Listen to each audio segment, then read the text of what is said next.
your town. We're happy to be here. Playing for half the door and maybe a few beers. Here's an idea before this whole night goes south. Al Floss presents the complete and alarming history of America's greatest garage band, the Stools. Welcome to Season 2 of the complete and alarming history of America's greatest garage band, the Stools. Hopefully we can manage to avoid the sophomore slump, as in The Curse, not the Stools' second album, named Sophomore Slump, because we will be talking about that later, as well as curses. Rock musicians are some of the most superstitious people around, and we'll delve into curses and superstitions in a bit. The producers will probably be able to milk 2 or 3 episodes out of that sacred cow. But right now, I'd like to take you back to 1967, a seminal year in the history of rock and the history of the Stools. Join me, won't you? 1967. Canada begins their year-long celebration of the 100th anniversary of the British North America Act of 1867. Ronald Reagan is sworn in as the new governor of California. The war in Vietnam rages on, and Charles Manson reluctantly leaves the prison on Terminal Island, where he'd been serving time for check kiting, and heads to San Francisco for the summer of love and, of course, to kill people. The Velvet Underground and Nico had just released their debut album, and it's a total commercial failure. It would take years for the public to catch up to their music. The Stools, of course, not only caught up to it in 1967, but surpassed it with the release of the single, The Wine of Dreamers.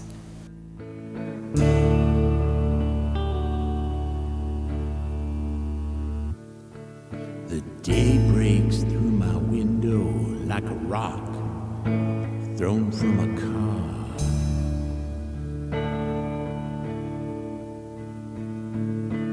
The shards of light rain on my head, and I wonder where you are. This song is the quiddity of the Stools' music. You see, it's both the essence and a trifling point of contention. Yes, be right 98% of the time.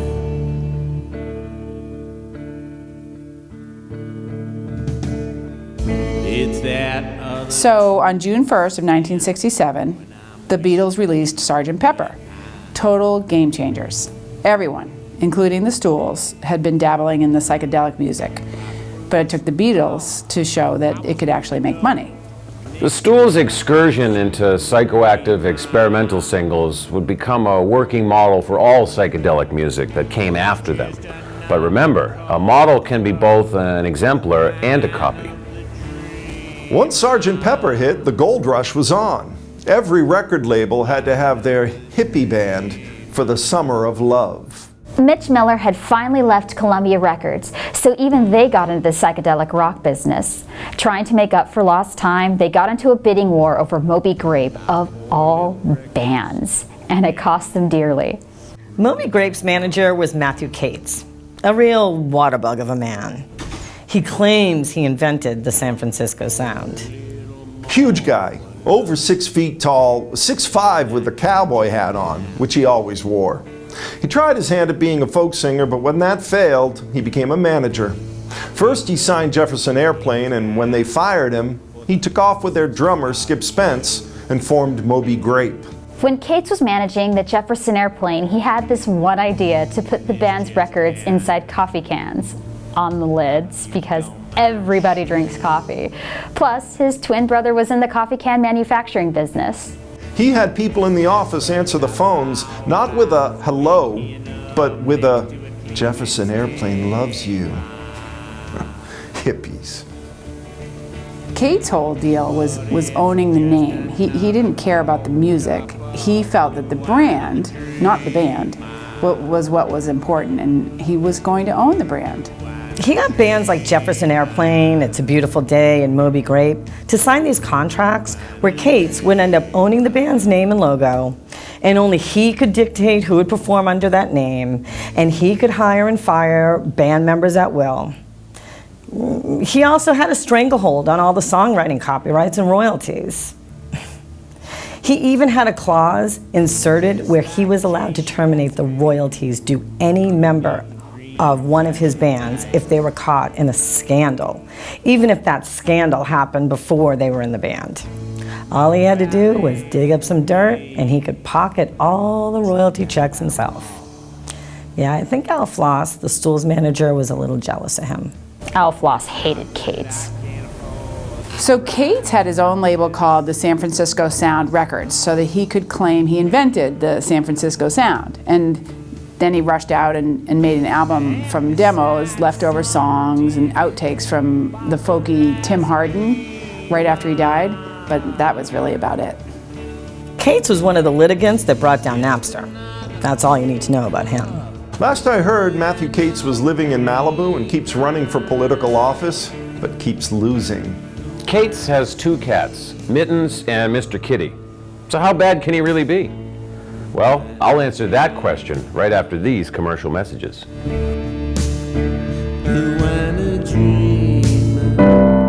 I'm a mom and I cook with lard.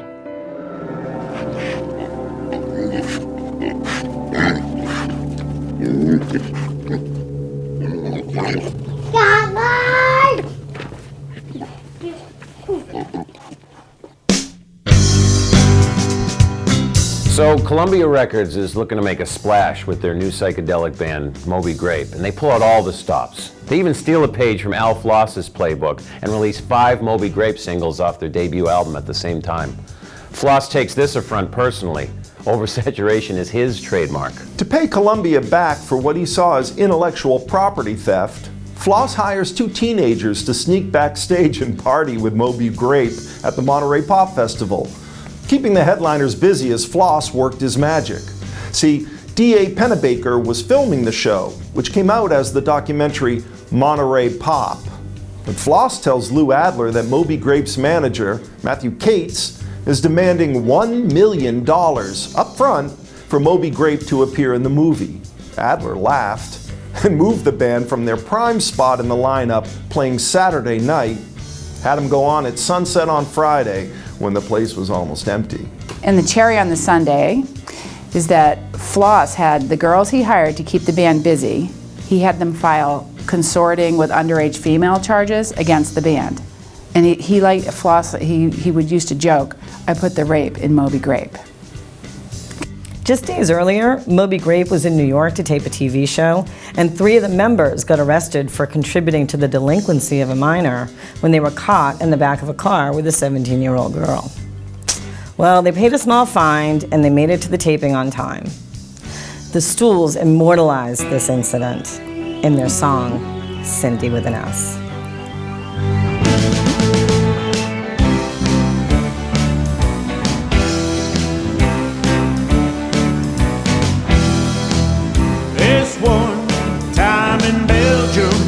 I met a girl as dumb as they come. She asked if I spoke Flemish, as if I came from Flam. She reminded me of Lady Macbeth, only not as nice. She scared me half to death, only she did it twice.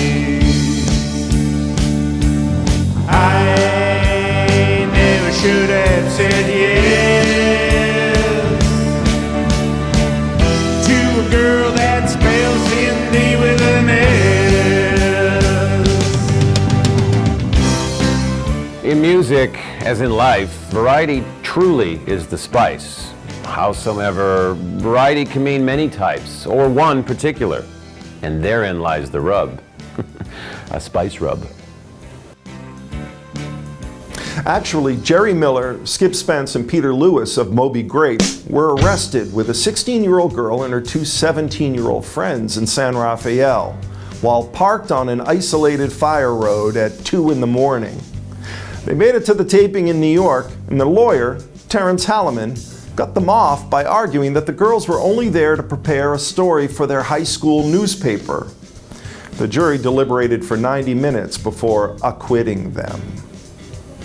I don't know anything about the rape charges, but I do know Al Floss got his revenge when Moby Grape played the Columbia Records bash on June 6th of '67. The record company had papered the house by giving out free tickets to tons of hippies at Haight-Ashbury. Columbia had flown in journalists from all over the country to meet the band. And they brought in like 1,500 kids to make it look like the band was huge. They also had 700 bottles of this special Moby Grape wine made up for the party. But nobody thought to bring a corkscrew, and they couldn't get the bottles open. As a goodwill gesture, Floss arranged to have 30,000 baby orchid blooms drop from the ceiling of the Avalon Ballroom as the band played and everyone was dancing. Of course, with all those flower petals on the floor, it got very slippery and people just began falling down. Floss and his team of lawyers were in Haight-Ashbury the very next day, signing up any hippie that thought they might have gotten hurt at the party for a class action lawsuit against Moby Grape, Kate's, and Columbia Records. It was the night of the big Columbia Records launch party for Moby Grape that they all got busted. They stole a T-Bird from one of the label suits, piled a couple of teenage girls into it, took off for Donahue Street up in Marin. It was a big makeout spot. So the cops turn up, Skip Spence has lost his pants somewhere, Miller's got a roach in his pocket. I know the Stools had the last laugh on Moby Grape when Elvin Anderson got their guitar player, Skip Spence, all worked up and pilled up and got him to wreck the drummer Don Stevenson's hotel room with an axe. Yeah, they locked Spence up in Bellevue and he spent the rest of his life in and out of mental institutions. You know, actually, it was guitarist Jerry Miller's door at the Albert Hotel that Spence chopped down. And then he held the axe to the doorman's head until he was arrested. What really happened was, after a gig at the Fillmore East, Elvin Anderson from the Stools and a woman that was a known witch took off with Skip Spence and gave him some particularly strong blue cheer acid. Elvin convinced Spence that Don Stevenson, the band's drummer, was in league with Satan. Stevenson was the only one in the band that didn't get arrested that night with the chicks in the car. So Elvin got Spence convinced that it was Stevenson that called the cops on them. And Spence grabbed an axe and chopped down the door to the hotel room Stevenson was sharing with Moby Grape guitarist Jerry Miller. Spence was Canadian, and I'm told that's why the acid had such a strong effect on him. Fortunately, they were both out of the room at the time, so Spence went to the recording studio that Moby Grape was using to record their second album to look for them. And that's where producer David Rubinson took the axe away from Spence and called the cops. Rubinson had just produced a couple albums with Tommy Makem and the Clancy Brothers, so he was used to dealing with mean drunks. How much harder could it be to deal with a whacked-out hippie? I always liked Moby Grape because they had a singing drummer. You know, like the Monkees or the Carpenters. There are several reasons why Moby Grape's first album didn't work. It had been overhyped by the label. The band's drummer had flipped the bird in the photo for the album cover and a poster that was free inside. So the first pressing was recalled and his finger had to be airbrushed out, and I'm sure the arrest didn't help, but the main reason it failed was that hippie music from the Summer of Love just wasn't good at all. Except for the Stools, You Laugh Like a Drain. Yes, the Stools, You Laugh Like a Drain. The poetry of the song ending in a refrain couldn't be found in any other group of its time. Who but a true poet would allow the refrain to persist and repeat, as is the true nature of the word refrain.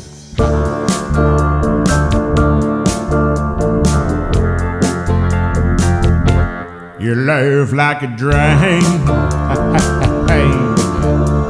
I should have seen the signs. You laugh like a drain. And always at the wrong time. When I met you, your giggle was cute. Everything I said was just a hood, no matter how strange or deranged. Now something's changed. You laugh like a drain. I should have seen the signs. You laugh like a drain. And always at the wrong time. So on February 23rd of 1967, Antonio Moretti's old friend Donald Sangster became the Prime Minister of Jamaica. The Stools sax player and Sangster had been frat brothers at Monroe College in St. Elizabeth. So Moretti flew back down to the island in April to help Sangster celebrate. One thing leads to another, and somehow they end up in Montreal. I think Antonio talked Sangster into going into the World's Fair, because he's a prime minister, even though it was a small country. They would be able to, cut lines or whatever. While Antonio and Prime Minister Sangster were in Montreal, Sangster died of a subarachnoid hemorrhage. There are a few theories about what might have caused that. Generally, a subarachnoid hemorrhage is caused by a cerebral aneurysm or a head injury. Could it be caused by abusing cocaine? Sure. Was it? Well, I guess we'll never really know. Were Antonio and Sangster partying? Of course. It was the World's Fair, back when those things were fun. Is that what killed the Prime Minister? Well, let me put it this way. Antonio had a habit of rolling up $100 bills to snort his coke. After Sangster died, they put his picture on the Jamaican $100 bill. Some say with a smirk and a wink. You decide. The rest of the band went to Jamaica for Sangster's funeral. And while they were there, they recorded the song Hello List in one of those great little rundown studios they have down there.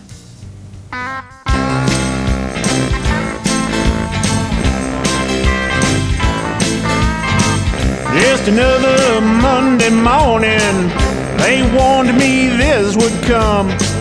Cancer crows under the awning, muggy buddies like a rugby scrum. Little girl like a hurrah, she even got that thing in her ear. Venting calls like a jukebox juror, keep her near or they'll disappear. Hello list, hello list. He's a man of 1,000 voices, all of them in his head. A playlist full of wrong choices. How about something from when we were kids? Is the boss's son or is it his daughter? Not making fun, just facing facts. His secretary pulled another Carter. A fine foundation when your eyes are black. Hello list, hello list. As a guy from shipping and receiving, reading books by Nancy Drew, dream dashing and thought thieving, it'd be nice if he could catch a clue. Hello list, hello list, hello list, hello list, hello list, hello list. Hello list, hello list, hello list, hello list. Is this early work genius? Of course not. But then, did anyone reading Einstein's first equations scribbled on some chalkboard gape in awe? Who knows? But I'll bet you dollars to donuts there's some old notebooks of his that have E equals MA squared and E equals MB squared written in them, squirreled away somewhere. Al Floss never squirreled anything of the Stools away. He'd release those as singles. At the end of April in 1967, Fidel Castro declared that all intellectual property belongs to the people, and Cuba started publishing literature and other copywritten materials without compensation for the creators. Well, this kicks off a brief flooding of the market of bootleg Stools recordings, and then, a brief uptick in their popularity due to the nostalgia craze. So a song the Stools never officially released, but is available to us because of the Cuban bootlegs, is Scapegoat. The lost single, Scapegoat, it shows us the Stools as boys, old before their birth. It speaks of youth and a future, but has a center firm and growing harder. A certainty of motive and meaning. Stirring.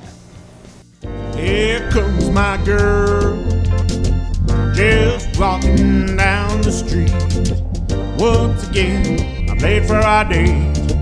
You think I'd be dead me. But this happens all the time. I get busy with other stuff. I am trying, but it slips my mind.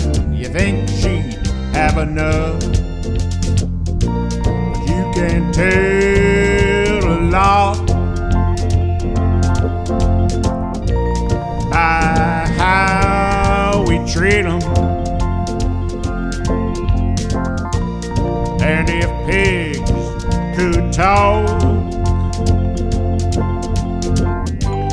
I'd still eat them. She don't want no candy or flowers. She don't want to go to the picture show. She don't want my rings or anything, at least as far as I know.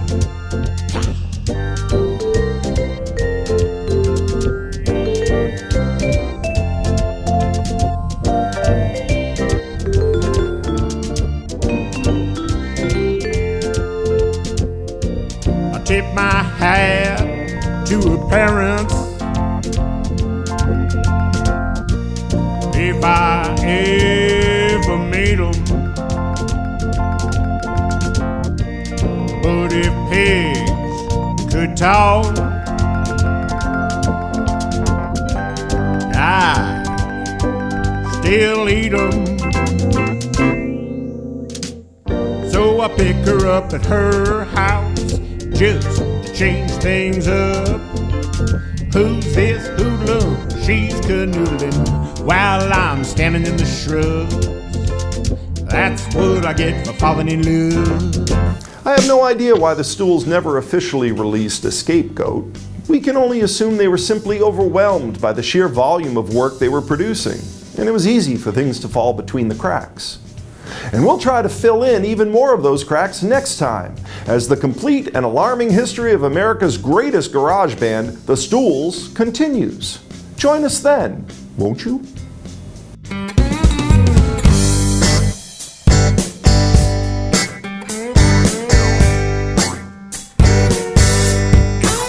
I'll be the Adam of your apple, be the Eve on my slave.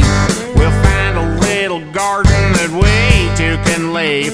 Just a little tiny house with a white picket fence to keep the neighbors away from hearing the words that we make.